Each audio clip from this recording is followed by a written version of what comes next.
Madam President, esteemed council members, thank you really for your gracious invitation to brief this council.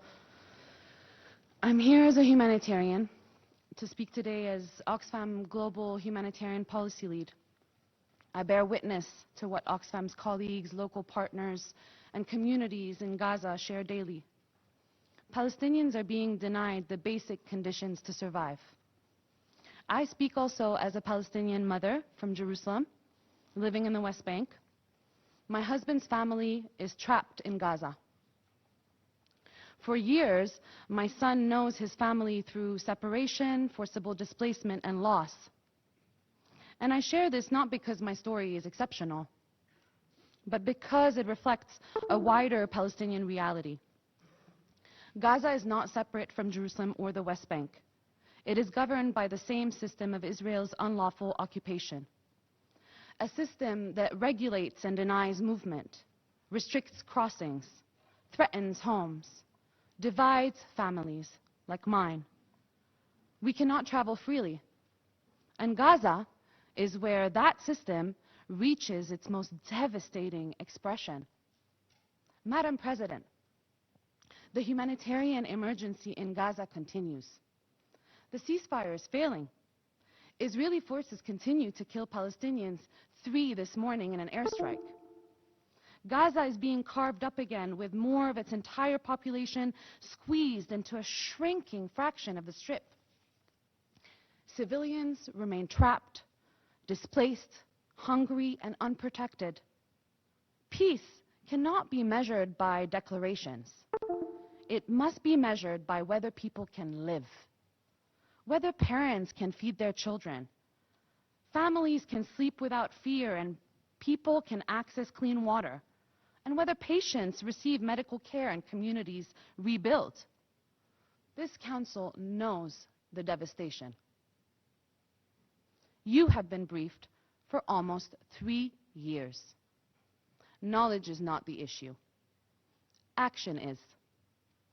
Madam President, pallets, tonnage, and trucks are often pointed to as evidence of access. But a truck crossing a border is not the same as aid reaching a family. It doesn't tell me or you whether its cargo was humanitarian or commercial, whether aid reached those most in need across Gaza. Progress must be measured against clear humanitarian outcomes. Do hospitals have medicine and fuel? Are water and sewage systems being repaired? Can children return to safe learning spaces? Can families sleep without sewage and waste surrounding them? Without their children waking up to rats biting their cheeks? By these measures, Gaza is not recovering. My colleagues and I hear from people like Iman. She's a mother of 3. She lives with her family in a cloth tent, and she says, mice and rats eat through the tent and contaminate our food. Tahrir. She's a grandmother. She walks for hours for water and tells us every cup has become precious. Some goods can be found in the markets for sure. But availability is not access when most families have no income and can't afford food. Wheat is more than 5 times its pre-war price. Eggs cost 4 to 5 times more. Cooking gas has more than doubled, and basic medicine remains out of reach. Since March 2025, Israel has blocked Oxfam and other humanitarian actors from bringing any goods into Gaza. Limited entry through a handful of approved channels is no match for the scale of need. Palestinians in Gaza are not asking others to rebuild their future. They want to lead it. Gaza needs systems restored. They need water. They need hospitals. They need shelter. They need sanitation, schools, electricity, public services, protection. Under impossible circumstances, my colleagues and our Palestinian partners continue to deliver essential aid. Water, sanitation, food, hygiene kits, the bare minimum. Since October 2023, we at Oxfam have reached almost 1.5 million individuals. Madam President, The humanitarian architecture necessary for recovery has been deliberately dismantled. Credible humanitarian actors, including UNRWA, are blocked from doing their jobs, despite being audited, transparent, accountable, bound by humanitarian principles. We coordinate. We serve people according to need. We speak when civilians are harmed or in danger. And that includes condemning the atrocities committed against Israeli civilians on the 7th of October, but also speaking clearly about the genocide and collective punishment imposed on Palestinians in Gaza. Yet, we are obstructed, restricted, deregistered, killed in shocking numbers. These are the experienced professionals that parties should want in a response. Blocking principled humanitarians is part of wider collective punishment. When they are blocked, opaque and unaccountable actors fill the vacuum. Prioritization collapses. Coordination erodes. Communities are left to navigate scarcity and survival on their own. Madam President, Resolution 2803 was adopted to uphold the ceasefire and address the apocalyptic humanitarian situation in Gaza. But adoption is not implementation. 7 months later, even these basic objectives are not being met. And implementation is not the ceiling of what Palestinians are owed under international law. It is a baseline. It must be judged by whether people in Gaza are safer, whether aid is reaching them at scale, whether Palestinian rights are upheld. And by these measures, implementation is failing. The Council must hold the parties accountable now, and not after further political negotiation, not after disarmament, not as a reward for compliance, now. Are civilians protected? Are crossings open? Is aid independent? Are services restored? Can people in Gaza and in the broader Palestine move, return, and rebuild safely? Those questions require independent, transparent processing at Gaza's crossings and reporting verified by the UN and humanitarian actors. Not once every 6 months. Not based on announcements by the parties, and not treated as a substitute for actions. If benchmarks are ignored or dismissed, this Council must act by using all its available political, diplomatic, and legal tools to end the atrocities, to end the occupation. Madam President, the drivers of this humanitarian catastrophe are political. Political choices produce humanitarian consequences. Siege, settlement expansion, denial of movement, obstruction of humanitarian actors, destruction of civilian infrastructure, annexation, dispossession. Palestinians are being denied self-determination. In Gaza, they're being denied even the basic conditions to survive. These conditions will not end while the unlawful occupation that produces and sustains them continues, and while impunity continues. Member states cannot call for humanitarian relief while allowing economic, trade, business, or military ties deepen Palestinian dispossession and need. Madam President, the people of Gaza do not need another framework that manages their destitution and their basic survival. They need a ceasefire that holds. They need all crossings open, aid at scale, protection, accountability, support for women and children living with trauma, loss, and repeated displacement, the right to return to their homes, to rebuild, and to determine their future.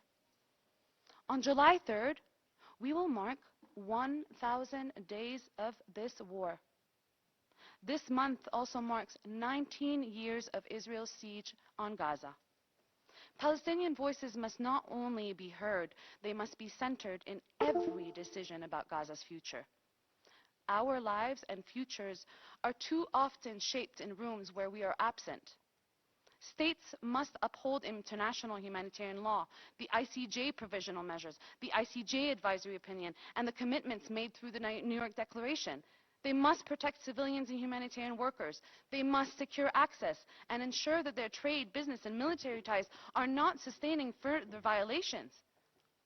Excellencies, history is not going to remember how many reports were filed or how many meetings were convened.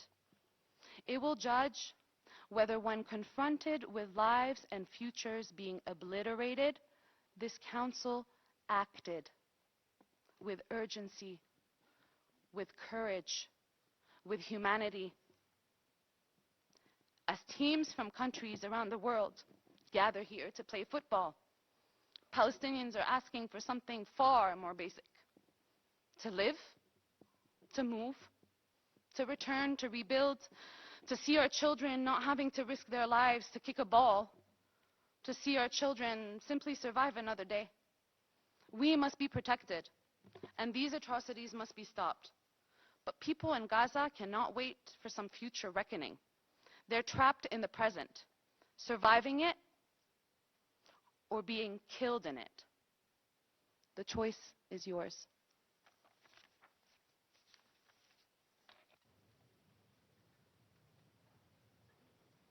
I thank Ms. Khalidi for her briefing and her transparency.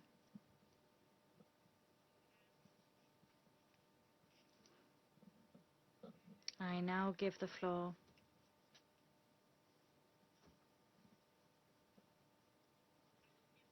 to those council members who wish to make statements.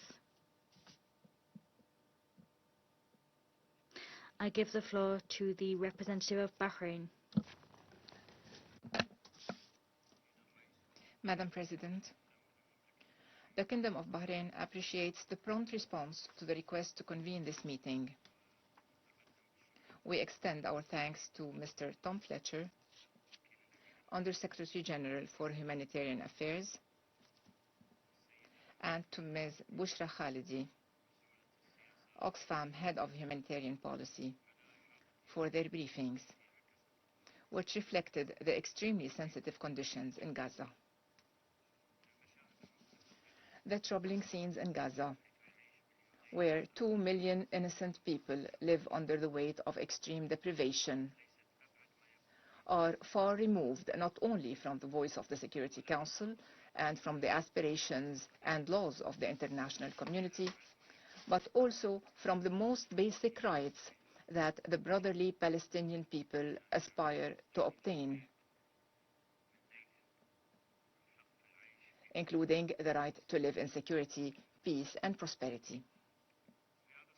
In this regard, I would like to address the following points.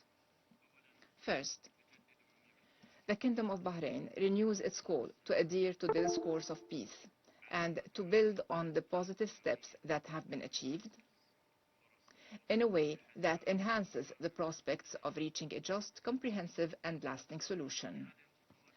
Among these positive steps are the launch of the Global Coalition for the Implementation of the Two-State Solution, the New York Declaration led by Saudi Arabia and France, the achievement of a ceasefire in Gaza through a Qatari-Egyptian-American mediation, and the establishment of the Board of Peace welcomed by Security Council Resolution 2803, which included the launch of the National Committee for the Administration of Gaza and the establishment of a liaison office between this committee and the Palestinian government. The Kingdom of Bahrain's accession as a founding member to the Board of Peace, at the invitation of the friendly United States, confirms our commitment to dialogue, diplomacy, and peaceful settlement of conflicts, as well as to promoting the values of tolerance and coexistence. This comes in line with the outcomes of the 33rd Arab Summit, or the Bahrain Summit, which affirmed support for the establishment of an independent Palestinian state and the provision of health and educational assistance to those affected by conflicts.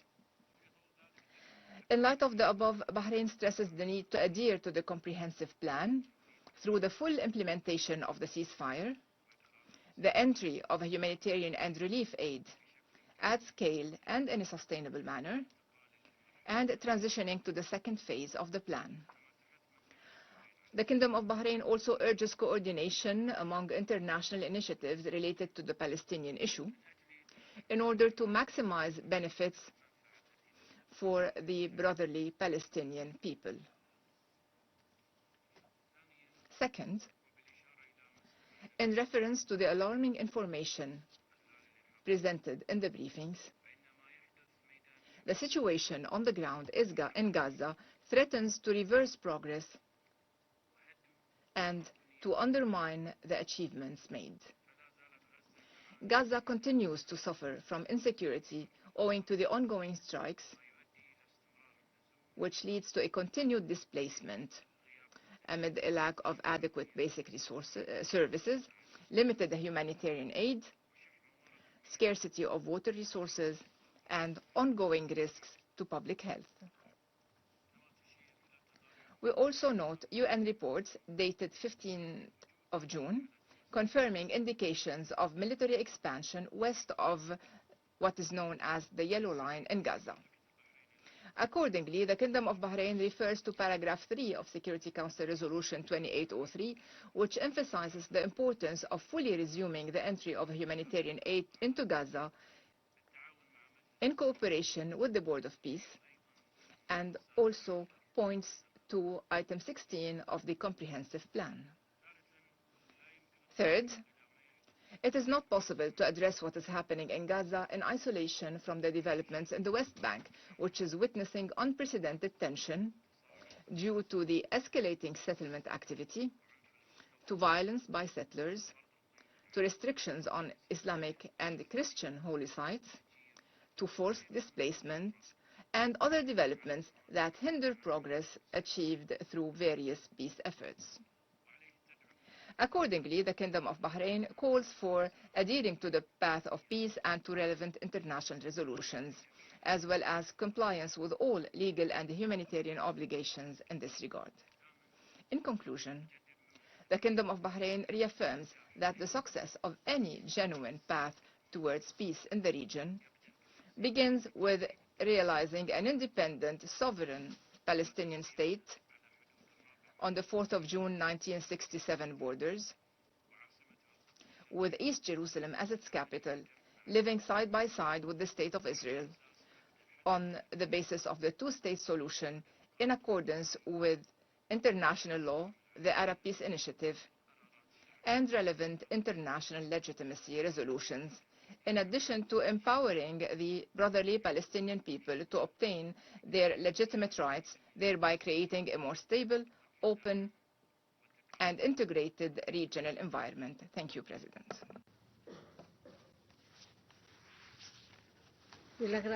I thank the representative of Bahrain for that statement.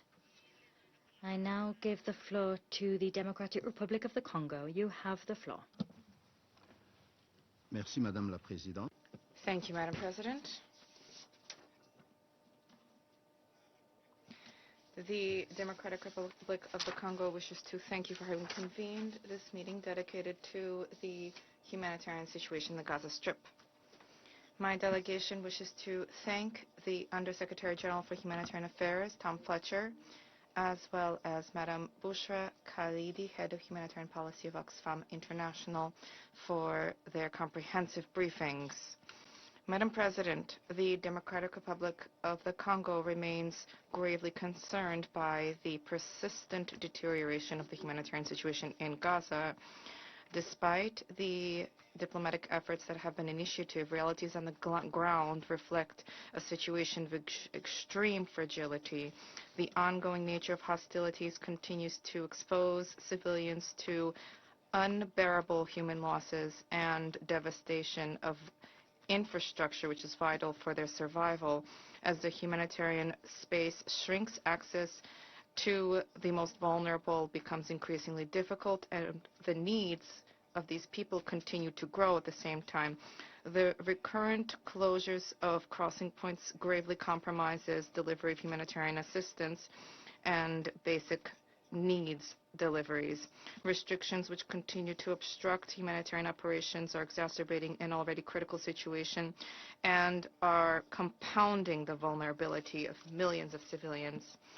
In light of these circumstances, we reaffirm the need for an urgent, coordinated international response which is conducted in accordance with the principles of international law, specifically international humanitarian law. In that vein, we call for secure, sustained, and unimpeded immediate humanitarian access to all people in the Gaza Strip in order to provide for the protection of civilians and humanitarian personnel as well as civilian infrastructure. We also ardently hope for the meaningful resumption of humanitarian operations, specifically those conducted by the UN and partners, so that assistance can reach those in need. We wish to take this opportunity to applaud the commitment of humanitarian personnel who are evolving their operations under difficult circumstances. Whether we are talking about UNRWA or other entities, realities remain the same. Humanitarian personnel remain mobilized by the thousands as they seek to deliver vital services, but they continue to face restrictions, access restrictions, as well as heightened security risks in the absence of international personnel. These attacks against humanitarian personnel and facilities are further exacerbating operational constraints. The situation must go on no further. It must be brought to an end, and this requires urgent coordinated international action, which boils down to the following 7 points. Point number 1, immediate humanitarian access, guaranteeing comprehensive, secure, and unimpeded delivery of humanitarian assistance, specifically through the reopening of all checkpoints and the lifting of restrictions on the delivery of essential goods and humanitarian personnel. 2, protection of civilians and humanitarian personnel. All parties have an obligation to fully respect international humanitarian law and to provide for the protection of civilians, medical personnel, and humanitarian facilities. 3, the restoration of vital services delivery, providing for urgent deliveries of fuel, spare parts, technical equipments in order to rebuild health systems, access to water, sanitation, and to facilitate waste management. 4, strengthening public health measures, supporting measures in the areas of water, access, sanitation, hygiene, as well as epidemiological monitoring and prevention campaigns. 5, the resumption of large-scale humanitarian operations in order to enable UNRWA and other humanitarian actors to fully resume their operations, including the facilitating entry of international personnel and the distribution of already positioned assistance supplies. 6, sustainable financing, increasing contributions from the international community in order to ensure continuity of vital programs in the areas of healthcare, food security, water, education, and psychosocial support. In order to achieve this, there is a need for urgent humanitarian assistance without waiting for the political situation on the ground to change. 7, protection of vital infrastructure with the adoption of immediate measures to prevent any further destruction of civilian infrastructure, this infrastructure which is necessary for survival of the population, specifically hospitals, water infrastructure, and shelter.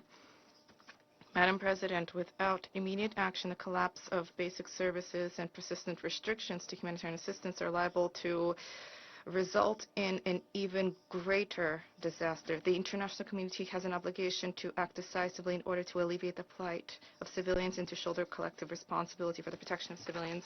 If this is not achieved, our Council will have to conduct frequent monitoring in order to assess the humanitarian situation on the ground and to adopt immediate measures. Thank you. I thank the delegation of the Democratic Republic of the Congo for that statement. I now give the floor to Denmark. Thank you, Madam President. And let me also thank Undersecretary General Fletcher and Ms. Khalidi for their briefings. The picture they have painted is stark. Despite persistent efforts of the Board of Peace, it is one of continued civilian suffering in Gaza and of a humanitarian situation in crisis far from what was intended last November, when this Council adopted Resolution 2803 endorsing the comprehensive peace plan. This is why Denmark joined the other elected council members in calling for this urgent briefing.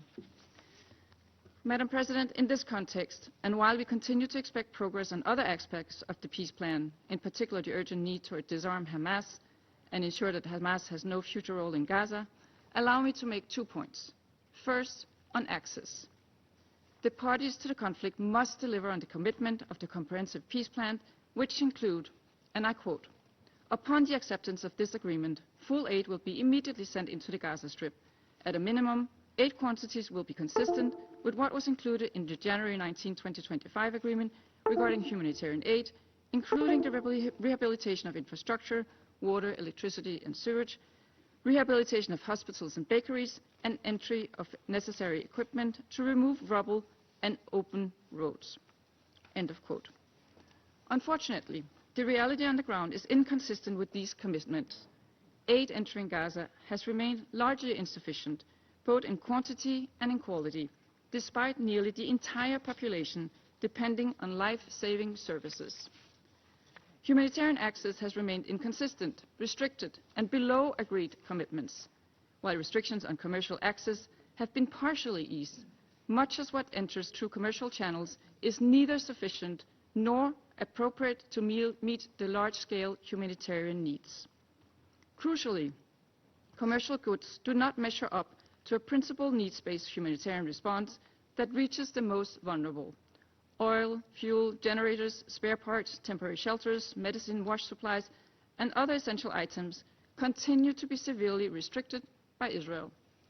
These restrictions also limit the rehabilitation of infrastructure and demining efforts crucial for the humanitarian relief, early recovery and reconstruction, as well as for the safety of all Palestinians. These restrictions have dire and unacceptable human consequences. Most of Gaza's population is unable to access affordable, nutritious food, and they receive food quantities below the minimum needs.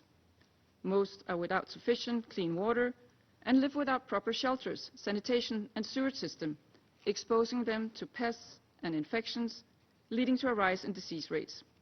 Given the vast destruction and damage to Gaza's healthcare system, we call on Israel to reopen the medical corridor from Gaza to the West Bank, including East Jerusalem, while stressing the need for patients to be able to return to Gaza.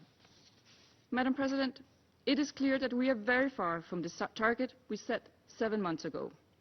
This is why Denmark reiterates that humanitarian assistance must be safe, sustained, and unimpeded.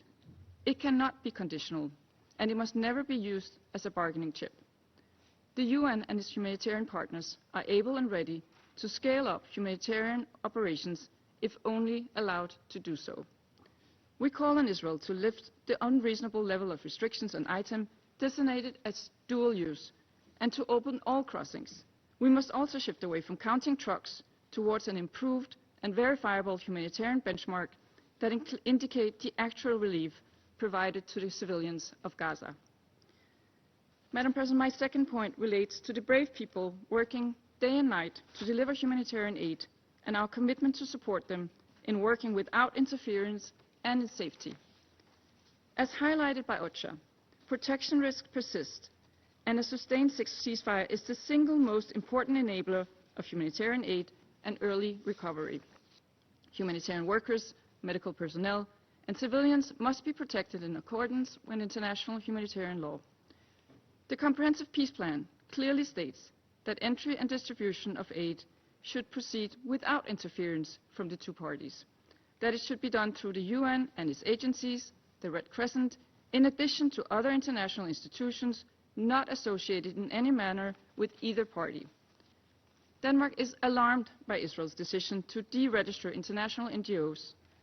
The absence of these organizations would have a significantly negative impact on the humanitarian situation in Gaza, and we urge Israel to allow them to operate in the occupied Palestinian territory. We reiterate our call on all parties to respect the ceasefire and to uphold international law, including international humanitarian law. We also remain deeply concerned with any risk of further expansion of Israeli control of Gaza. Madam President, in closing, the Comprehensive Peace Plan, along with Resolution 2803 and all other related resolutions, offer a viable path forward to meaningfully improve the situation on the ground for the civilians in Gaza. What is needed is implementation. Around this table, we need to do more to deliver on our commitments and to ensure that these resolutions are fully implemented by all parties. As a Council, this is our collective responsibility, and Denmark remains steadfast in our support to this important end. I thank you. I thank the delegation of Denmark. I now give the floor to the representative of Panama. Thank you, Madam President.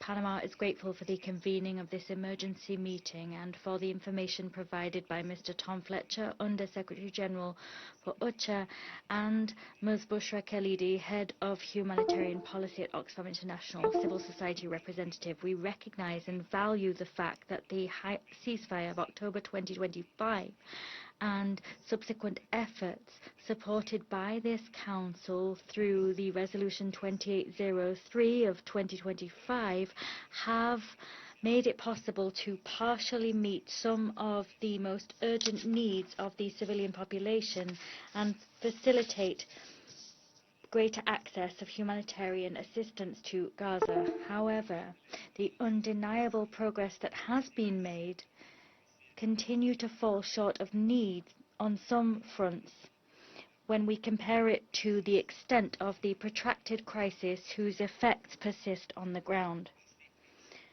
Figures demonstrate just that.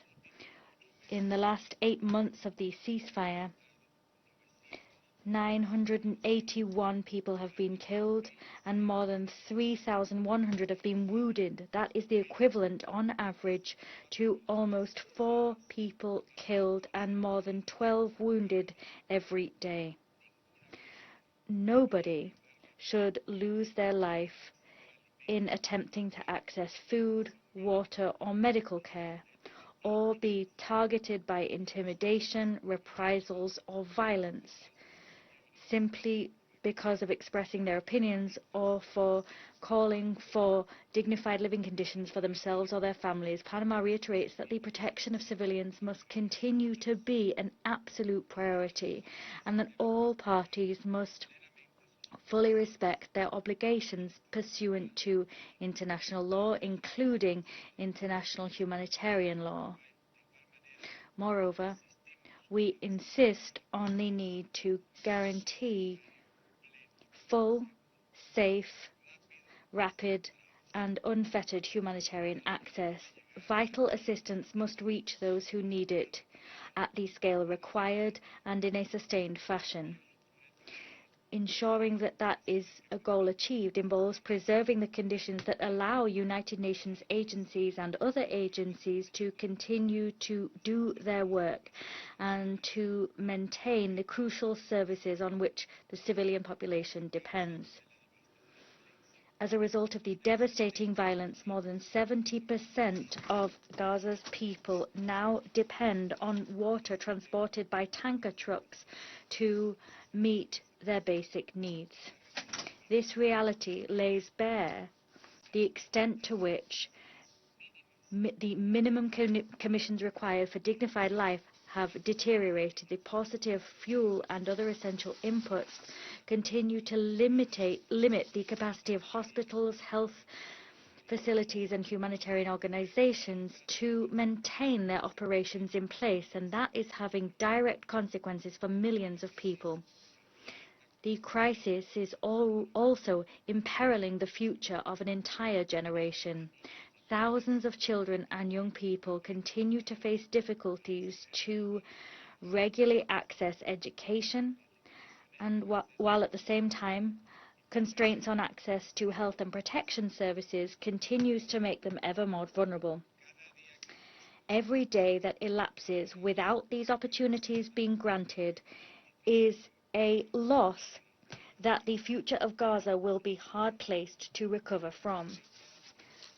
President, Panama reiterates its recognition of and support for the work of the United Nations, its agencies, funds and programs, as well as that done by international and local humanitarian organizations that continue to work on the ground in extraordinarily difficult circumstances. The protection of humanitarian personnel must be a principle respected at all times by all parties. No humanitarian operation can remain in place if those that make it possible continue to face such high levels of risk and violence. Madam President, the people of Gaza deserve the opportunity to rebuild a future whose hallmarks must be human dignity, security, education, health, development, and hope, and not violence, extremism, or the perpetuation of conflict. Panama remains of the conviction that this future cannot be built with the participation of Hamas.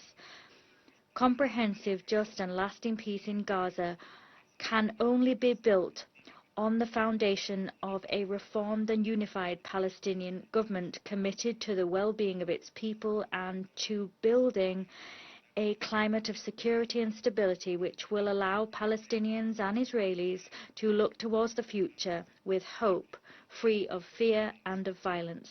This goal must remain the lodestar of the international community's efforts. Thank you.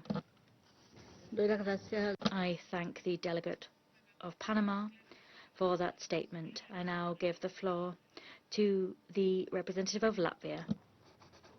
Thank you, Madam President, and thank you for convening this meeting at a short notice. The humanitarian situation in Gaza continues to be at a level of deprivation that demands urgent and sustained international attention.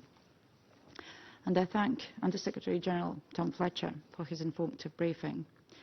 And I also thank Ms. Bushra Khalidi, Head of Humanitarian Policy at Oxfam International, for sharing the experience of providing the humanitarian assistance in Gaza.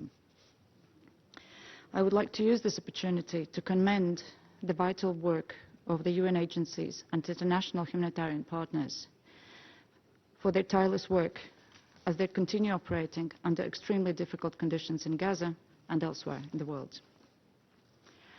Madam President, when adopting Resolution 2803 endorsing President Trump's peace plan, this Council and the wider international community anticipated rapid and significant improvements of the humanitarian situation in Gaza. 7 months later, the hunger and famine have been alleviated, but the basic humanitarian needs are only partially met. It is important to acknowledge that last November, the humanitarian threshold was at a catastrophic level to claim the situation now being optimal. Unimpeded and full humanitarian access to civilian population in Gaza must be ensured urgently and unconditionally in accordance with international humanitarian law. It is unbearable that the vast majority of Gaza's population is still living in tents and damaged buildings. The continued accumulation of waste, recent spread of rat infestations and absence of clean water and sanitation infrastructure are jeopardizing public health and further eroding the living conditions. Tangible restoration of decent daily life for the people in Gaza, including the rebuilding of essential civilian infrastructure, is a matter of urgency. Hospitals must be supplied at scale to ensure adequate health care, and access to medical treatment outside of Gaza must be facilitated. And we call on Israel to ensure that all crossing points into Gaza are open and operate efficiently, allowing food, water, and other goods indispensable to the survival of the civilian population to be delivered at scale and without impediments. The humanitarian aid is not just food. The restrictions related to the so-called dual-use items and the related lengthy clearance procedures must be addressed to ensure that shelter and building materials, non-food items, including medical equipment, can be delivered without further delay. The ceasefire has allowed life-saving aid to reach more people in Gaza. At the same time, food insecurity remains a daily reality. Given the low or non-existent income, the vast majority of families are largely dependent on the aid delivered by the UN and international NGOs. So the registration status of the humanitarian actors needs to be resolved to allow them to provide critical humanitarian services independently and impartially. We also call on all parties to abide by international humanitarian law and respect and protect humanitarian workers, medical personnel and journalists. While the full-scale bombardment has ceased, daily ceasefire violations in Gaza since last October have claimed nearly 1,000 lives, on top of immense loss in civilian life and endured suffering. And to consolidate the gains of the comprehensive plan and prevent a resurgence of violence in Gaza, the Security Council Resolution 2803 must be implemented as mandated. All parties must abide by the commitments they have made. Hamas and other non-state armed groups must accept the roadmap for monitored and verified disarmament proposed by the Board of Peace and relinquish power. And Hamas must be held fully accountable for the hostage-taking of civilians and military personnel in Israel, an act of terrorism that caused immense pain and whose consequences continue to affect the victims and their families. The ongoing daily strikes by IDF on Gaza must stop, and the so-called yellow line demarcation must be pulled back to where it was upon reaching the ceasefire agreement. The deployment of the ISF and the Palestinian police and the early recovery of Gaza through the work of the NCAG are much awaited. Madam President, let me reiterate, a political solution encompassing Gaza, West Bank and East Jerusalem is the only way to sustain peace, based on the two-state solution, as defined by the Security Council resolutions and New York Declaration. Addressing the security concerns and the legitimate aspirations of both Israelis and Palestinians requires renewed momentum in the implementation of the comprehensive plan and genuine engagement by all parties. Latvia reaffirms its commitment to this objective. Thank you.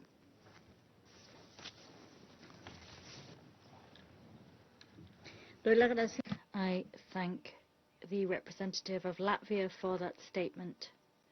I now give the floor to the representative of Liberia. Thank you, Madam President. I thank the delegation of Colombia for convening this debate, and I express Liberia's gratitude to the Undersecretary General and our civil society briefer. Madam President, notwithstanding the reported progress we heard in the report, the humanitarian reality in Gaza is dire, if not systematically collapsing, despite Resolution 2803. Today, 70% of Gaza's population relies on trucked water, a lifeline threatened because OCHA's 2026 flash appeal is only 24% funded. The condition for living is intolerable. Hostilities have claimed 981 lives since the October ceasefire framework, proving that the peace projected on paper and intended to improve living conditions and security is anything but on the ground. Madam President, any honest assessment of Gaza must unavoidably deal with a genuine ceasefire, the disarmament of Hamas, the accelerating displacement in the West Bank, and the lack of protection of civilians, in no serious particular order. Unchecked settler violence and the displacement of over 2,500 Palestinians in 2026 alone are developments that further undermine the viability of a two-state solution. Civilians continue to bear the brunt of the collective inertia of both this Council and the international community. Millions face extreme summer heat without sanitation and, as we have heard, turning shelters into incubators for disease compounded by widespread rodent infestation. Madam President, Liberia speaks with the understanding of a nation that has survived civil collapse, managed complex disarmament, and successfully navigated UN-backed transitional arrangements. This experience informs that communities cannot be expected to embrace peace while deprived of the basic essential for living: water, shelter, health services, and livelihoods. This is simply a reality. Human survival must never be treated as a secondary political reward. We call on all parties, therefore, to comply fully with international humanitarian law and refrain from actions that endanger civilians or obstruct humanitarian relief. Additionally, we offer 3 priorities for consideration. 1, the immediate humanitarian access and protection of aid operations. All registration and administrative measures affecting humanitarian actors must be implemented in a manner that preserves rapid, impartial, and unhindered operations. Administrative requirements must accommodate humanitarian imperatives rather than restrict them. All access and supply chain barriers that impede UN agencies from maintaining baseline humanitarian logistics across the entirety of the Gaza Strip must be immediately removed. 2, emergency resource mobilization. We thank all donor nations and urge contributions to daily survival, including restoring water networks, managing solid waste, and rebuilding basic health infrastructure. 3, a credible political pathway to Palestinian governance. An indefinite status quo risks the permanent fragmentation of the territory. All sides must act to ensure the systematic transition of administrative authority to a legitimate, unified, and internationally supported Palestinian governing authority that is committed to peaceful coexistence and capable of administering both Gaza and the West Bank toward a viable 2-state solution where Israelis and Palestinians live in enduring security. Madam President, in conclusion, the Council has adopted resolutions, the latest of which is 2803. The humanitarian agencies have produced plans.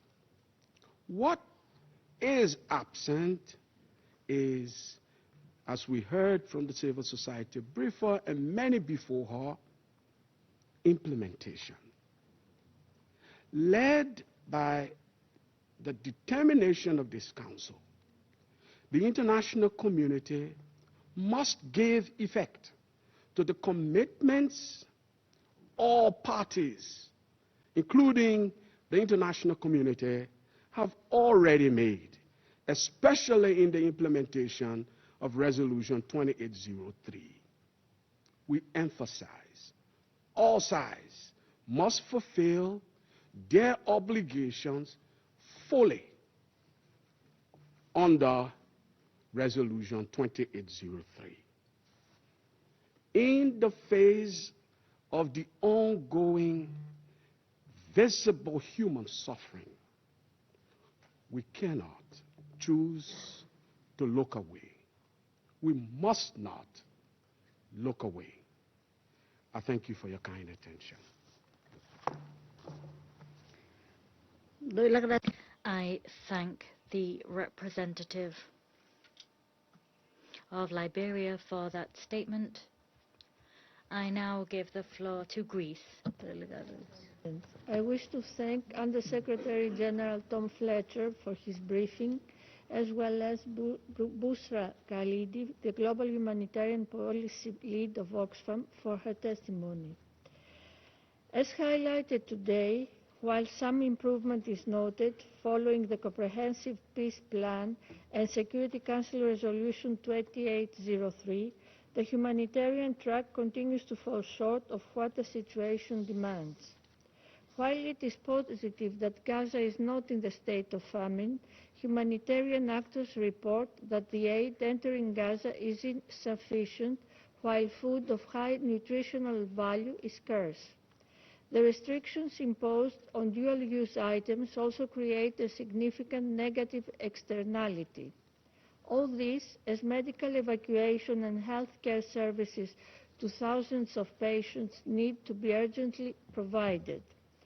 The humanitarian crisis has obviously taken a devastating toll on children. Children continue to face immense suffering, including displacement, malnutrition, psychological trauma, without access to education, health care, clean water, and other essential services. Their protection must remain at the forefront of all relief efforts. Madam President, we called for today's briefing because the provisions of the first phase of UN Security Council Resolution 2803 are yet to be fulfilled. The Council needs to be briefed on developments in Gaza as frequently as necessary. On the one hand, disarming Hamas and all other armed groups remains imperative to stabilize Gaza. We fully support the efforts of High Representative Mladenov in that regard, in accordance with the principle of one authority, one law, and one weapon. Hamas can have no role in the governance of Gaza. At the same time, this process is lengthy. Increasing delivery of humanitarian aid to Gaza at scale and proceeding with the implementation of early recovery projects such as housing, water, sewage, hospitals is urgent. Greece is committed to engaging closely in the process in close coordination with its European, Arab and Asian partners. We are ready to take part in discussions on the Horizon Fund so as to ensure a coordinated, transparent and impactful recovery effort in close cooperation with the Palestinian Authority. We are looking forward to the Palestine Donor Group meeting in Brussels next month. Madam President, in the midst of infectious diseases and malnutrition, an increased pace of humanitarian and commercial aid is urgently required, as well as the opening of additional crossings. We call on Israel to take the necessary measures to redress the situation in close cooperation with UN agencies. Similarly, the flow of humanitarian aid must remain unconditional, as it should be in principle. As pest infestation is evidently spreading, we cannot but recognize UNRWA and UNICEF's support to pesticide application efforts, also commending WHO's vaccination campaign. At the same time, the situation in the rest of the OPTs is critical. West Bank and East Jerusalem are in the midst of increasing and unprecedented settler violence. Continuous restrictions of movement, illegal settlement expansion, and forced displacement define the everyday life of Palestinians. President, as highlighted last week in this very chamber, during the open debate under your presidency, it is only through dialogue, diplomacy, and mediation that peace in the Middle East will become a reality. Our commitment to a peaceful Middle East must not waver. Diplomacy has delivered and it can deliver again. For the next generation of Palestinians in Gaza deserve more than mere survival. A peaceful path ahead is possible only through the reinvigoration of a credible political process and a clear political horizon for the Palestinians. A process leading to a two-state solution in accordance with the United Nations Security Council Resolution 2803 and all relevant UN resolutions, in line with the New York Declaration as endorsed by the overwhelming majority of the international community, that seeks to deliver a Middle East where people live in dignity, security and peace. I thank you. I thank the representative of Greece for that statement. I now give the floor to Somalia. Thank you, Madam President. I thank Under-Secretary General Tom Fletcher for his sobering briefing and Ms. Khalidi for her powerful and courageous testimony on the dire situation facing Palestinians in the occupied Palestinian territory. 6 months after the Security Council Resolution 2803, humanitarian access is still denied and conditions are appalling. In that context, I would like to make the following points. First, on humanitarian access. Ongoing border closures and restrictive regulations, including the new NGO registration law, block life-saving aid. Convoys are delayed or blocked, and humanitarian workers face severe constraints. As we have heard from Ms. Khalidi, availability is not access. We call on Israel to lift immediately and unconditionally all barriers to humanitarian access and comply with its obligation under international humanitarian law. Second, on the protection of civilians, especially children. Since October 2025, nearly 1,000 Palestinians, including many children, have been killed. Over 2,000 education-related incidents have impacted 17,000 students. Schools are unsafe, and detained children report abuse and starvation. Malnutrition and trauma are widespread. Somalia condemns all forms of collective punishment and affirms such acts may constitute crimes against humanity. We demand accountability and urge that those responsible be brought to justice. The Council must insist on respect for international humanitarian law and an immediate halt to attacks on civilians and humanitarian workers. Third, the systematic destruction of critical infrastructure. Gaza's public services are collapsing, medical supplies are depleted, hospitals and clinics have been attacked, and water and sanitation systems are falling. We call for unconditional protection of all medical facilities and personnel. The delivery of fuel, medical supplies, and repair materials must be guaranteed, as well as for the immediate restoration and safeguarding of essential infrastructure. Fourth, on the political track, we note the comprehensive plan and the Security Council Resolution 2803, which established the International Board of Peace as a transitional administration. We call for the Palestinian Authority to swiftly assume governance, as prolonged transitional arrangements risk deeper fragmentation and instability.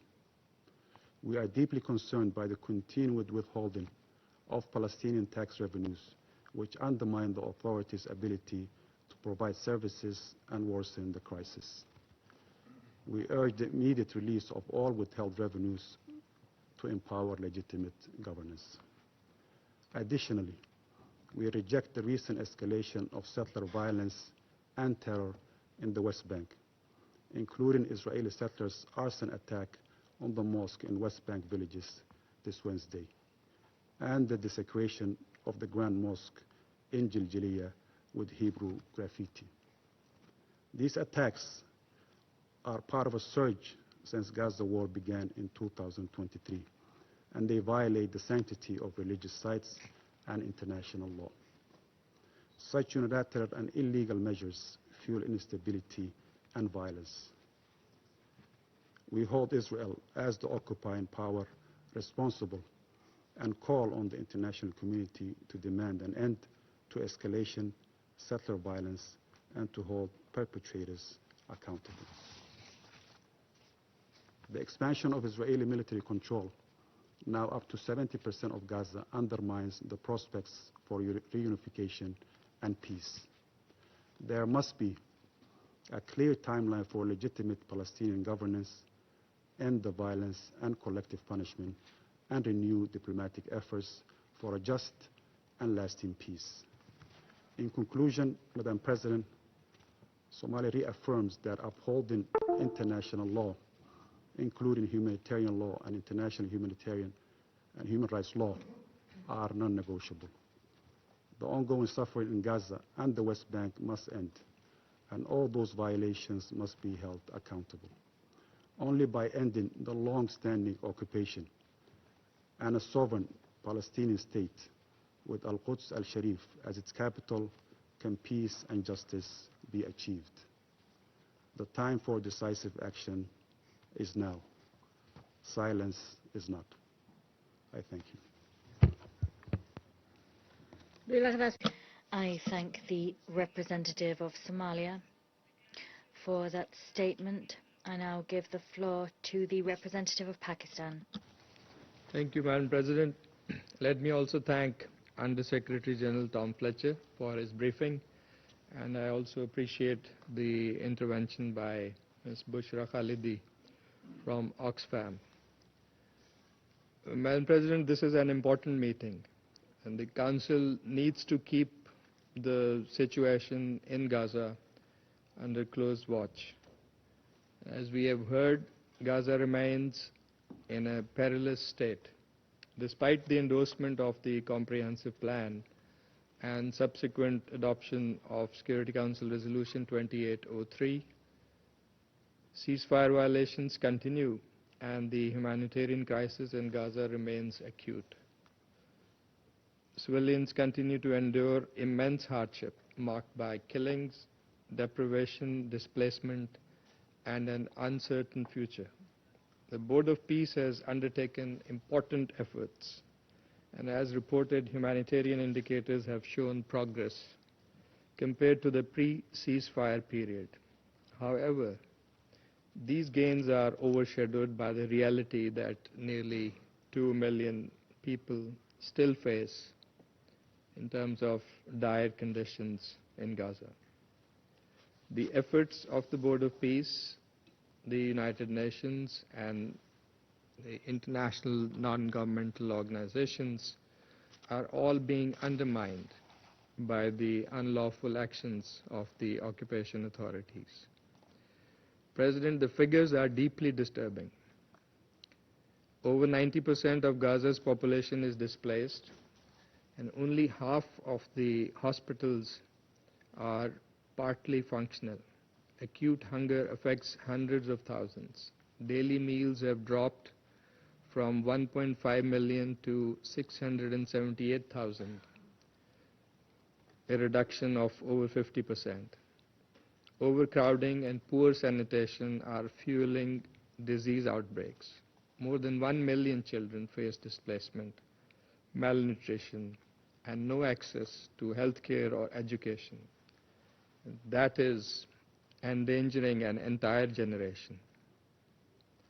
President, the core issue is the arbitrary denial and delay of humanitarian access, a recurring pattern of Israeli policy and a direct violation of the occupying powers' obligations under international law. These illegal measures exacerbate civilian suffering and flagrantly violate the UN Charter, the Gaza Peace Plan, and resolutions of this Council. Allow me to highlight a few points that must guide our collective action.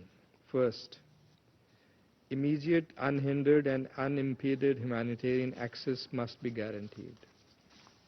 Aid flow must be facilitated without restrictions, in line with international humanitarian law and resolutions 2720 and 2803. All crossings, including Rafah, must be opened and kept fully operational for aid, commercial supplies, and medical evacuations. Second, the blockade of Gaza has been an instrument of occupation and collective punishment for years now. By controlling access and movement, the occupying power perpetuates the suffering of 2 million Palestinians. This blockade is a clear violation of international law, including the Fourth Geneva Convention. Humanitarian access must never be weaponized,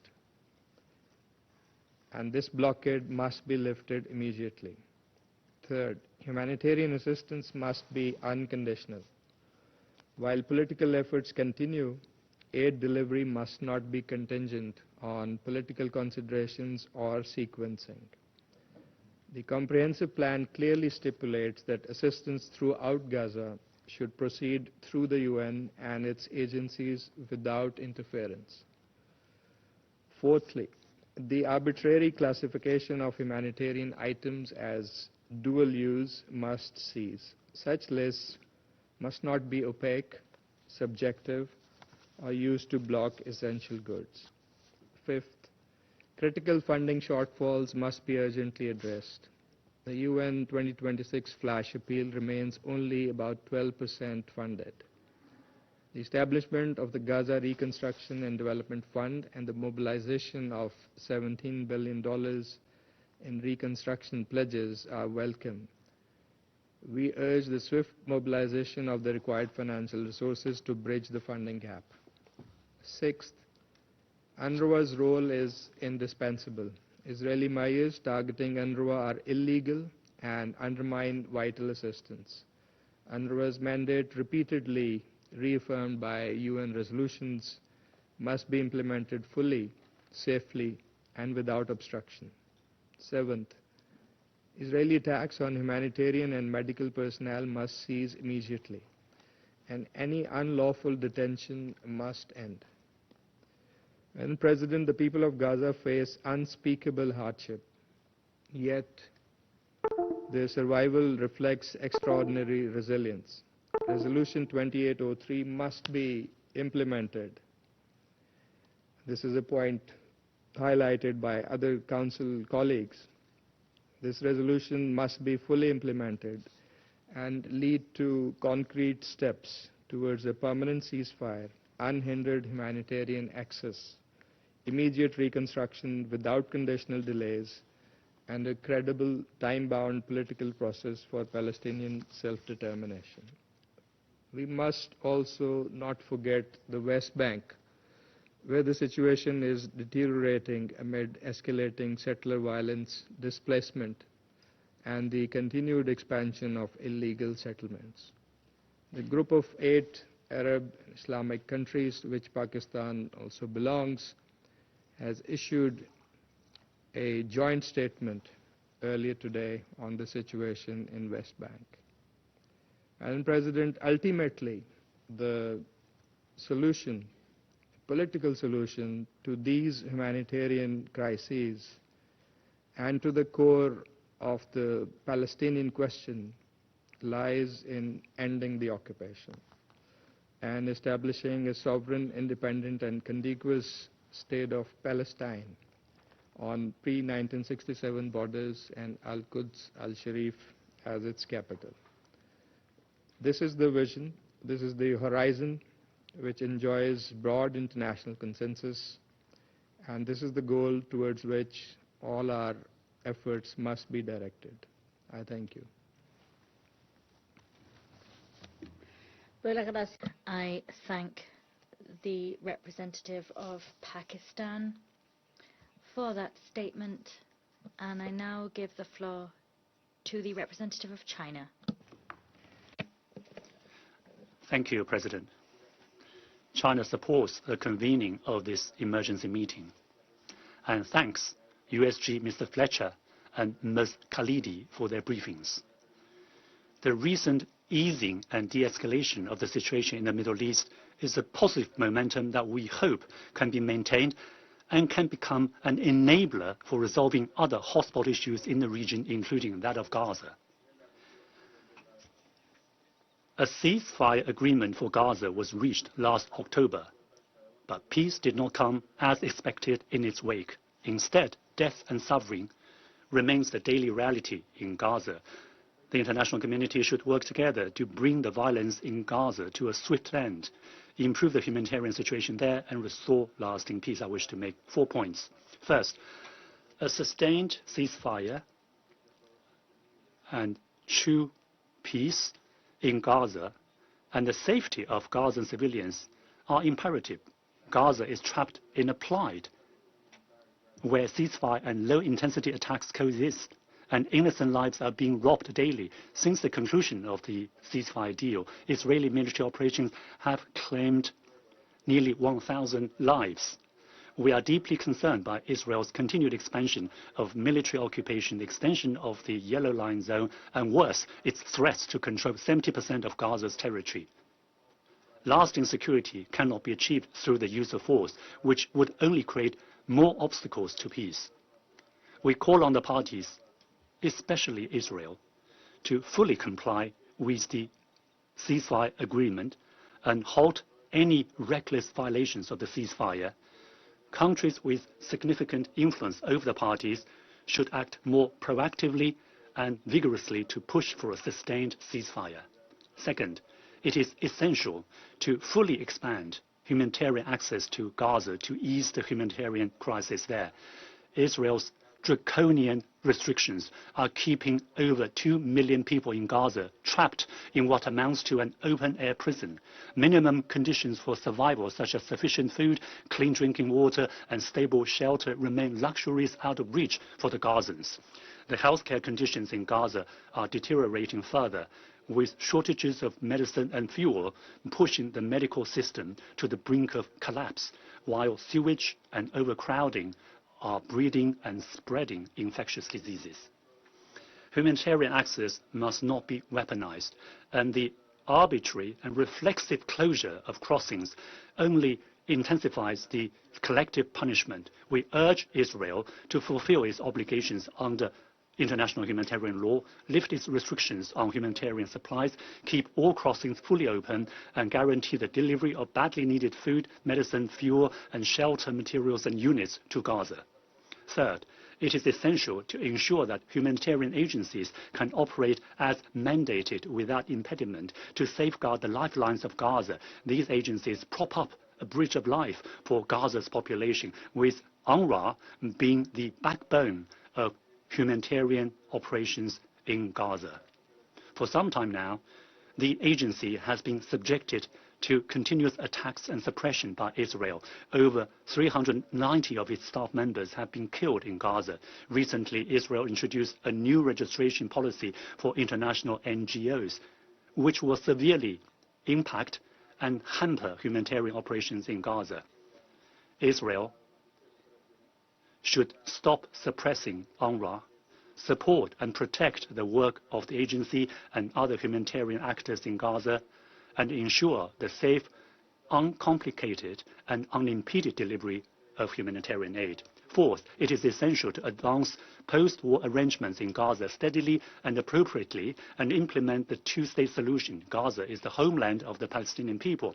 Any arrangements or the creation of new mechanisms must be guided by the principle of Palestinians governing Palestine, respect the will of the Palestinians, and promote rather than undermine the two-state solution. Gaza, now a picture of utter and extensive devastation, has yet to rise from the ruins across all fronts. Post-war recovery and reconstruction should commence as soon as possible. Imposing preconditions on this effort would only prolong the suffering of civilians. The international community must take irreversible steps to implement the two-state solution and reject any and all attempts to alter Gaza's demographic composition and redraw its map. Last month, the Security Council reviewed the first report submitted by the Board of Peace and should continue to keep a close watch on the developments in Gaza and any post-war arrangements, as this Council is mandated to do. China remains committed to working with the rest of the international community towards a comprehensive and lasting ceasefire in Gaza and an end to the humanitarian catastrophe there, the implementation of a two-state solution, and a comprehensive, just and lasting settlement of the question of Palestine without further delay. I thank you, President. I thank the representative of China for that statement. I now give the floor to the representative of France. Thank you, Madam President. I wish to thank Under Secretary General for Humanitarian Affairs, Mr. Tom Fletcher, and the Head of Humanitarian Policy at Oxfam International, Ms. Bushra Khalidi. I thank them for their presentations and I welcome Palestine, Israel and Saudi Arabia to our meeting. Madam President, France joined the request for this meeting because recent developments in Gaza demonstrate that the situation is deteriorating to a worrying extent. And that trend is threatening the progress facilitated by the ceasefire agreement, the peace plan, Resolution 2803. It is incumbent upon this Council to react. 6 dynamics must be reversed in Gaza. Firstly, the ever-increasingly fragile nature of the ceasefire. The ceasefire is violated daily. It is vital that the ceasefire be fully respected and that war does not resume. The Palestinian civilian population is already at the very limits of endurance and could not take it. We call upon the mediators, US, Egypt, Qatar and Turkey to step up their efforts in this direction. Secondly, the persistent presence of obstacles hindering the delivery of aid and the work of humanitarian actors, including UNRWA and international NGOs. I will not repeat what was said by many speakers in terms of their description of that state of affairs. It is incumbent upon Israel to respect its obligations under international humanitarian law and Resolution 2803. The population is doomed to simply survive and nothing more. The aid getting in remains woefully insufficient, both in terms of quantity and quality. The blockade of essential commodities under the false pretext of their being dual use is unacceptable. The crossing points must be immediately reopened. 3. The persistent refusal of Hamas to disarm is unacceptable and does damage to the Palestinian people, Israel's security and the security of the region. Hamas must engage in good faith in negotiations underway and disarm. France supports the mediators' efforts to achieve an agreement and recalls that Hamas will never be able to play any role in the governance of Gaza in accordance with the peace plan and the New York Declaration. My 4th point, the paralysis of efforts towards recovery and reconstruction. This is another dynamic that needs to be reversed. These efforts must be embarked upon without delay in Gaza. Competent actors, namely the Horizon Fund of the United Nations, to which France has contributed around $5 million, are ready to intervene in lifting restrictions. We call upon our partners to contribute to those efforts now. Restoring the conditions for dignified life cannot be conditional upon the conclusion of a disarmament process. 5thly, the expansion of the Israeli occupation and the concentration of the population on an ever-shrinking strip. Israel's stated goal to occupy 70% of the enclave runs counter to the commitments entered into in the peace plan. France recalls here its staunch opposition to the division of Palestine and to any forcible displacement of the population. 6thly, the persistent presence of obstacles hindering the provision of information regarding the situation in Gaza 8 months after the ceasefire.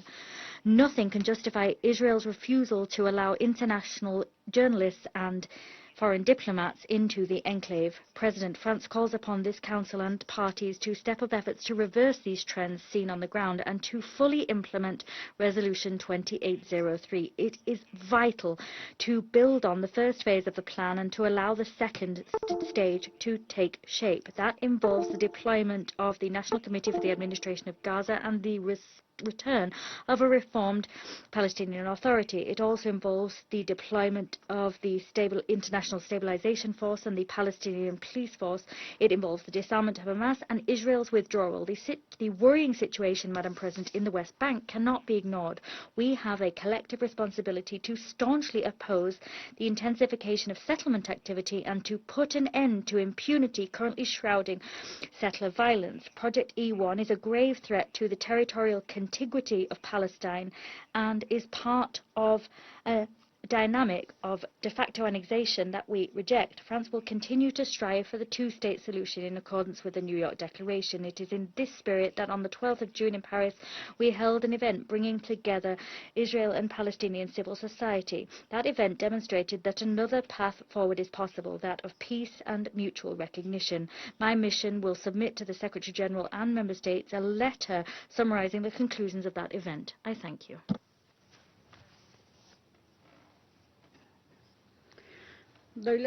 I wish to thank the representative of France for that statement. And I now give the floor to the representative of the United Kingdom.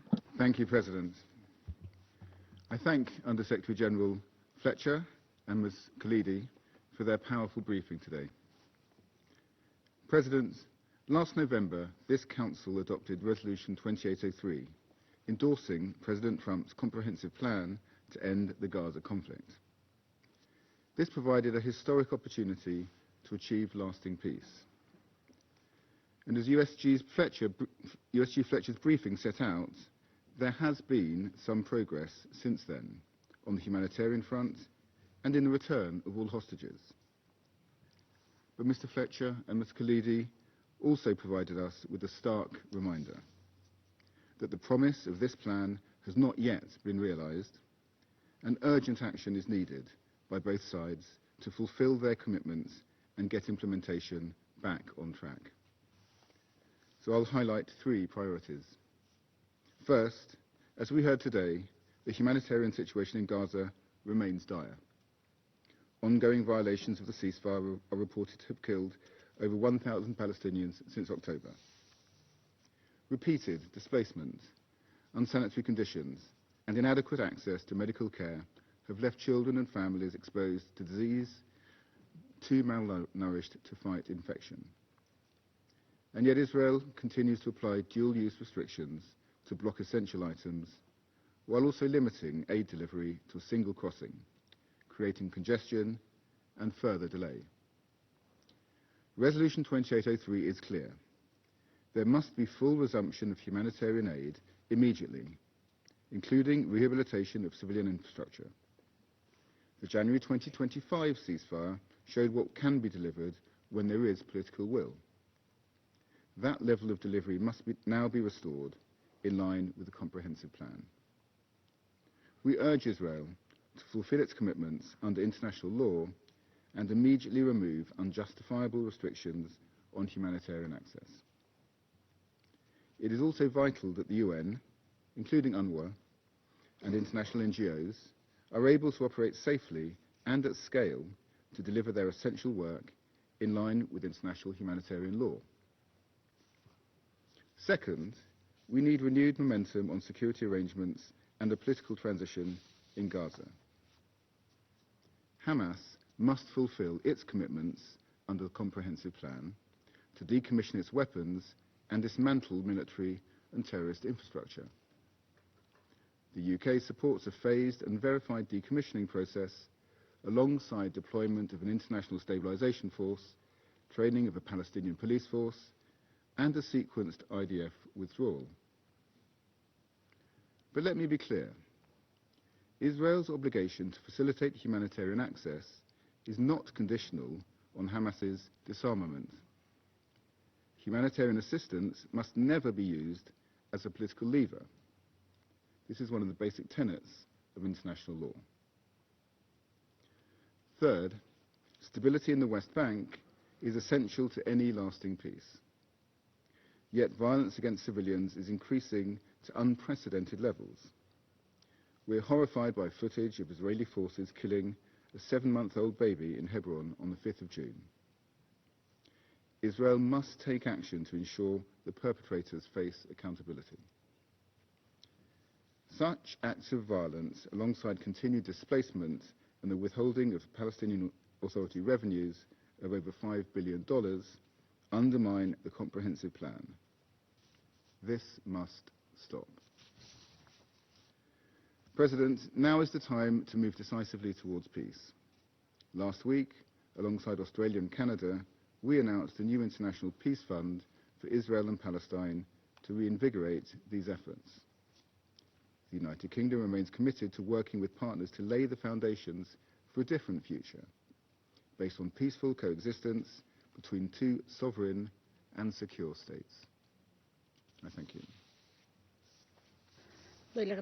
I thank the representative of the United Kingdom for that statement.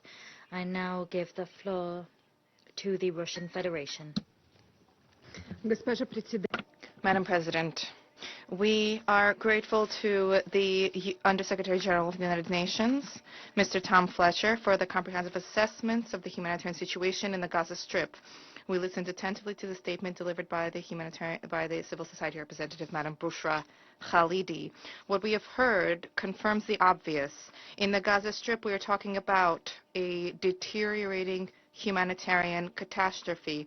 The ceasefire has resulted in a lessened intensivity of hostilities and has secured the release of hostages and some Palestinian detainees. However, the key humanitarian provisions of Security Council Resolution 2803, including the full resumption of assistance, humanitarian assistance, deliveries thereof, and distribution without intervention of the parties, protection of civilians, as well as creation of conditions for rebuilding basic infrastructure, is implemented in a piecemeal manner. The ceasefire has also not become a guarantee for the safety and security of civilians in Gaza. According to the Gazan Health Ministry, since the announcement of the ceasefire on 10 October 2025, 1,005 Palestinians have died. More than 3,000 have been wounded. From 3 to 10 June alone, there have been reports about 39 dead and 109 wounded Palestinians. There was a high-profile murder of a Palestinian doctor from the Jaffa hospital as a result of an airstrike targeting a police checkpoint near the Al-Manfaluti school in Deir al-Balach. An additional factor of instability is the continuous westward movement of the so-called Yellow Line, which is resulting in further displacement of families and which is jeopardizing civilians who are in the gray zone. The Israelis are openly talking about the intention to seize control of 70% of the Strip. Such actions are imperiling the further implementation of the Trump peace plan, demonstrating the futility of attempts to pin full responsibility for the deadlocked negotiations on the Palestinian side. We are alarmed about the plight of humanitarian and medical personnel. According to OCHA, in June, 7 Palestinian Red Crescent EMTs were detained. One of these individuals has still not been released. UNICEF has also announced the deaths of 2 water truck drivers who are working under contract with the Children's Fund for water collection operations. And there's adequate humanitarian access is not being provided for. According to OCHA, Kerem Shalom remains the sole operational entry point for approved cargo of the United Nations and humanitarian partners. The temporary closure of this point from 7 to 8 June revealed the extreme vulnerability of the entire humanitarian deliveries system. The commercial imports do not guarantee the receipt of vital goods and cannot replace humanitarian assistance under conditions when much of the population is deprived of their means for subsistence. Even after the resumption of the work of the operations of Kerem Shalom, the humanitarian convoys are encountering delays, congestion, as well as additional inspections. A separate problem are persistent limitations on the import of critically important goods under the pretext of their being dual use in nature.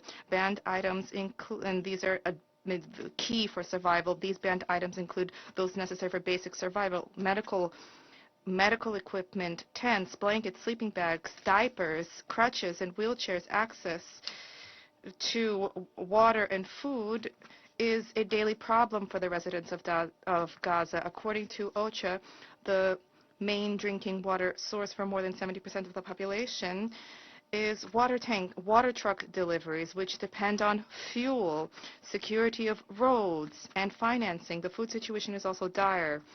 Residents of Gaza, on average, are able to eat only 2 meals a day, and approximately 20% of these people only can eat 1 meal a day. And this means that the basic needs of people continue to be unmet, and this is an ongoing issue. And at the same time, we would note that the ongoing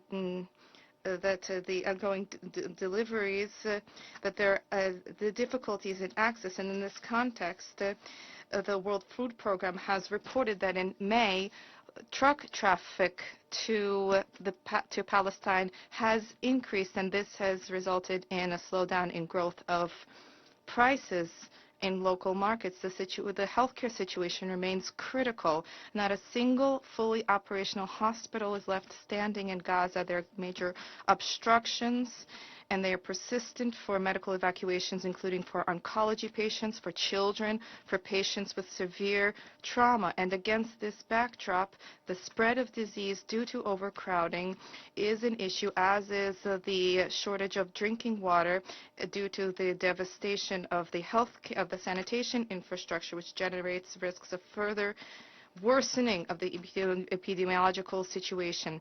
All of this is taking place amid an acute funding shortage for humanitarian response. The UN humanitarian appeal for Palestine of $4.1 billion is only 15% financed. In practice, this means that partners need to cut down even vitally necessary services. The main victims here are children. This environment, the environment which is necessary for children to have normal lives and to develop normally, has been devastated in Russia. We are not only talking about the well-being of children today. More than 637,000 school children have been stripped of access to education for the third consecutive year. More than 90% of schools have been destroyed or are not safe for occupancy. An entire population has been denied both their present and their future. The OCHA humanitarian situation report on Palestine and UNRWA reports are difficult to read. It is hard to imagine how Palestinians are managing to surmount their day-to-day tragedies which they endure, and there is a need for urgent action. Otherwise, the current trajectory will give rise to irrevocable consequences. We stress that delivery of humanitarian assistance must not be made contingent on the fulfillment of political demands. The delivery of humanitarian assistance is an obligation of the parties to the conflict under international humanitarian law. There's a need to provide for the immediate, full, safe, and unimpeded delivery of assistance to the Gaza Strip through all accessible roads and crossings. There's a need to lift the baseless restrictions on the import of critically important goods, including equipment for water delivery, sanitation, energy, and healthcare. There's a need to protect humanitarian and medical personnel and to cease the practice of forced displacements of population. Of particular significance is preservation of and full support for the work of UNRWA. UNRWA has for decades been the linchpin for humanitarian, educational, medical, and social support for Palestinian refugees. Attempts to expel the agency from Gaza or to replace it with temporary assistance delivery arrangements will merely exacerbate this chaos and will create additional threats to the entire region. We hope that member states will proactively participate in the UNRWA donor conference scheduled to take place in New York on 30 June. Lastly, the humanitarian crisis can only be surmounted if there is a focus on rebuilding. Progress in this direction has been elusive, including rubble clearance, the rebuilding of homes, schools, hospitals, water delivery facilities, sanitation, energy. This access to these facilities remains exceedingly limited, and there are persistent obstacles to the import of equipment and building material. An understanding has been arrived at between the United States and Iran on the parameters of a conclusive truce and normalization of relations, and we fully support this. This should release the necessary resources in order to rekindle the work of the Board of Peace, including in terms of humanitarian assistance. We have yet to see headway being made in that direction, and the International Stabilization Force has not been fully put together, and nor do we see prospects for the full withdrawal of Israeli troops and the launch of rebuilding efforts. The Council, as is reported by media outlets, is grappling with a financing crisis. Roadmap implementation, the roadmap of the High Representative Nikolai Mladenov, unfortunately, has encountered a classic fork in the road. What needs to happen first, the withdrawal of occupation troops or the disarmament of Hamas? Without resolving this fundamental contradiction, progress is impossible. We would like to see a prompt handover of the Strip under Palestinian administration. Not only will this be a just solution, but will also help to effectively address pressing issues. At the same time, it is exceedingly important for the new administrative structure through the National Committee on Administration not to deepen the wedge within the Palestinian ranks and not to worsen fragmentation thereof. There is a need to support humanitarian projects of the Palestinian National Administration through the 18-month plan for early recovery of Gaza, which was developed in Ramallah. This is focused on priorities: hospitals, medicines, temporary accommodation, and basic infrastructure. And this can be done now without awaiting the start of operations of the Board of Peace. To conclude, we wish to emphasize that we trust that the two-state blueprint for resolving the Palestinian-Israeli conflict remains on the table. Alternatives cannot guarantee a lasting peace for all peoples in the region. We highly value the efforts undertaken by mediators through Egypt, Qatar, the Kingdom of Saudi Arabia, the United Arab Emirates. We advocate raising the profile of the League of Arab States on this track. Thank you for your attention.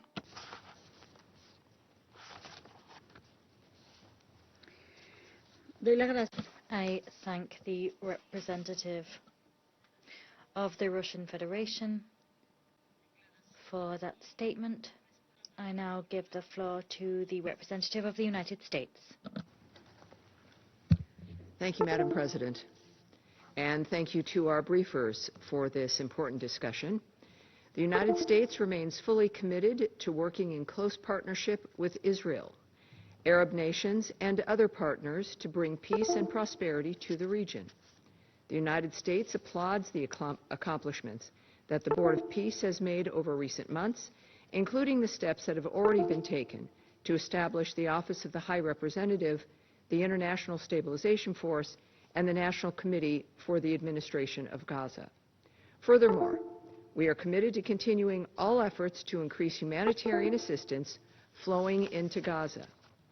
As President Trump's 20-point peace plan clearly states, Gaza must become a de-radicalized, terror-free zone that does not pose a threat to its neighbors. Once Hamas gives up its weapons, our focus will move to the redevelopment phase for the benefit of the people in Gaza who have suffered too much for too long. And as the peace plan provides, full humanitarian aid should be sent to Gaza in cooperation with the Board of Peace. We worked with Israel as partners to reopen closed crossings, increase throughput while Iranian rockets fell, and to sustain a fragile ceasefire. Our colleagues at times worked from missile bunkers to help facilitate humanitarian assistance. And we are working now, every day, with our Israeli and UN humanitarian partners to improve humanitarian conditions. We recognize that the needs are great, and we are committed to continuing the tremendous work required to meet those needs. The United States and others have undertaken significant efforts to increase the medical evacuations from Gaza. We are pleased that the numbers are increasing, but we are determined to see them increase further. Hamas must stop exerting control over this process as yet another way to cynically leverage the suffering of the people in Gaza. We have seen the terrible health consequences of unclean water and unsanitary conditions. We have worked closely with Israel to rehabilitate the critical El Mansoura water filling point and continue our efforts to ensure humanitarians can access it safely. Market prices have spiked in Gaza due to Iran's unlawful denial of navigational rights and freedoms through the Strait of Hormuz, which disrupted humanitarian supply chains. We took steps to stabilize market prices in Gaza for staple foods, cooking oil, and other critical goods, while simultaneously helping to expand access to the markets for families. But meeting humanitarian need is more than a logistical problem. It's not a rhetorical problem. It is a political problem. And the problem should be named by every member of the Security Council.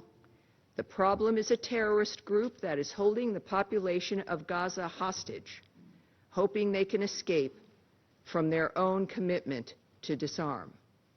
Hamas is listening today. They should hear the Council tell them to implement Resolution 2803, move forward with Phase 2, and agree to the disarmament plan put forward by High Representative Mladenov. We will continue to work with our partners and the Board of Peace to promote stability, restore dependable and lawful governance in Gaza, and secure enduring peace in the region. I thank you. Gracias. I thank the representative of the United States for that statement. We have known that for years. These demands are rooted in international law, in IHL, and the obligations of the occupying power, in UN resolutions, in the provisional orders of the ICJ, and lie at the heart of the humanitarian principles and mission. The question is, are you going to act? If you know what needs to be done, you don't need an invitation to implement what you articulate in your statements and in the consensus that we listen to. We also know Israel has no intention of abiding by these rules. It has now been listed for its grave breaches against Palestinian children, for the sexual violence perpetrated against Palestinians. It has a horrific and unmatched record in the number of children killed, UN personnel killed, humanitarian workers killed, medical personnel killed, journalists killed. And in this regard, we salute the courage and the principled position of the Secretary General for taking these steps. It has destroyed Israel, over 90% of buildings in Gaza. President Trump denounced the same policy of knocking down entire buildings in Lebanon.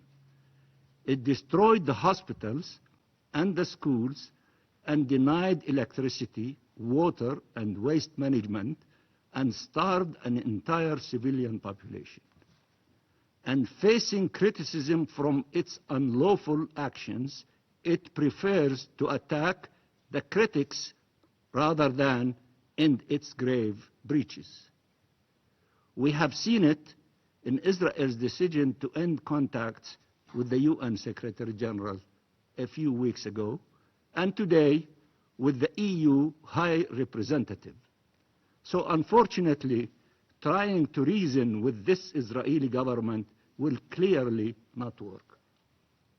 They take note of what you say and your position, and they continue breaching international law and making the life of the Palestinian the hell that we are living. Madam President, we have pushed for a ceasefire for over 2 years, and finally, President Trump and the mediators, with the support of the region and the international community, were able to secure a ceasefire after over 70,000 Palestinians were killed. Most of them were children and women. This ceasefire agreement saved countless of lives. Palestinians in Gaza thought they had survived and their ordeal had come to an end. But the killing continued. Israel killed over 1,000 Palestinians since the ceasefire entered into force, including over 250 children and 120 women. Parents continued to lose their children, and children continued to lose their parents. So what will be done for Israel to actually and finally cease fire? What could be done? in order to implement the first item on Resolution 2803 and the 20-point action plan of President Trump. Do we have a permanent ceasefire, or we have a continuous fragile ceasefire and the war is continuing according to the wishes of the leaders of Israel? The fact that we must still state the following self-evident truths illustrates the depth of this tragedy. Denying humanitarian access and manufacturing a permanent humanitarian crisis is unacceptable under any pretext. Denying medicine, shelter, water, forcing families to live in makeshift tents amidst the rubble, the sewage, the garbage, and the rodents can never be justified. Collective punishment is prohibited and it should not be allowed at all, and those who conduct such illegal criminal behavior should be held into account. There is decent temporary shelter available a couple of kilometers away from those who desperately need it. It's just on the other side of the Rafah crossing. There is life-saving aid. There is medicine. There, almost within grasp, and yet beyond reach. If that is not engineered suffering, what is it? It is by design. It is not natural accident. It is premeditated. Madam President, a key element of Resolution 2803 was its three fundamental, paragraph number 3, which states no occupation, no annexation, no displacement.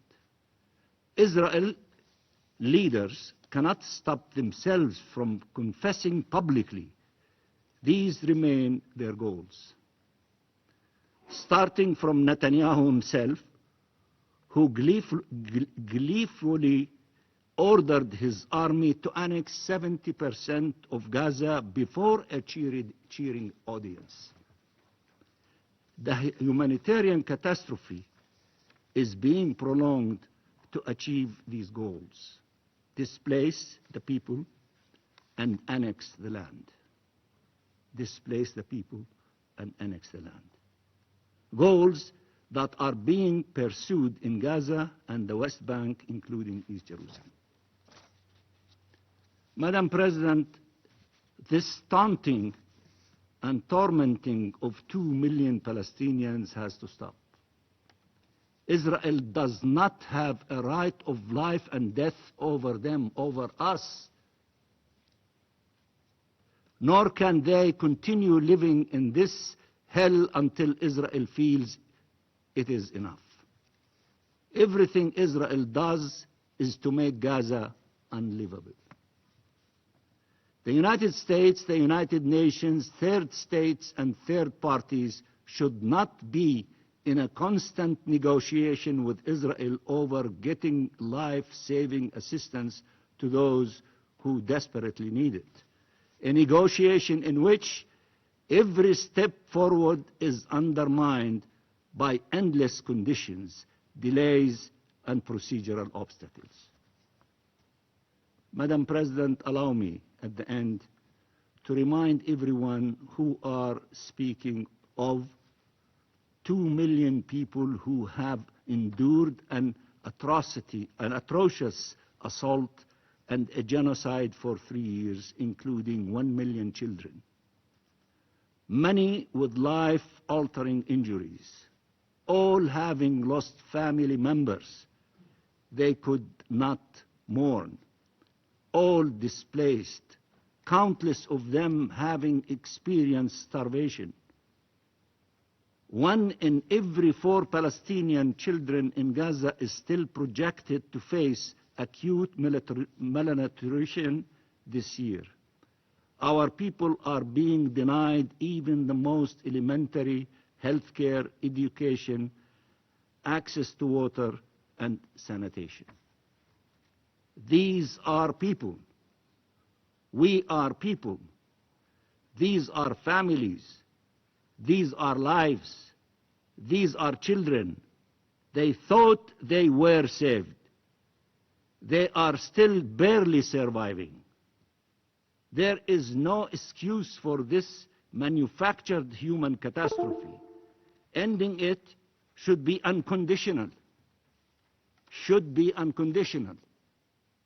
It is not linked to any other element of the plan, and it should not rely on the will or whims of the Israeli government who has manufactured it in the first place.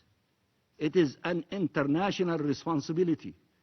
It is your responsibility as the body of the United Nations responsible for the maintenance of international peace and security. It is your responsibility and an international responsibility to bring it to an end, and to bring it to an end now. Palestinians in Gaza have waited long enough, suffered far too much, and cannot be asked to wait any longer. Thank you, Madam President. I thank the representative of the Observer State of Palestine for that statement. I now give the floor to the representative of Israel. You have the floor. Thank you, Madam President. All right, and there we brought you the speech of the Palestinian